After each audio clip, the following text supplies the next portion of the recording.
غادر المنتخب الوطني المغربي قبل قليل مدينة الرباط متوجها نحو مدينة طنجة عبر القطار الفائق السرعة في إطار استعداداته لخوض المباراة المقبلة على ملعب طنجة الكبير.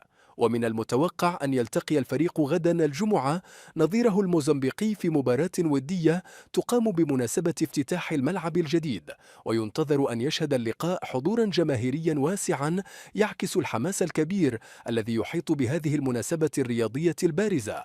وقبل قليل توقفت حافلة المنتخب أمام محطة القطار لاستقبال اللاعبين ونقلهم إلى وجهتهم.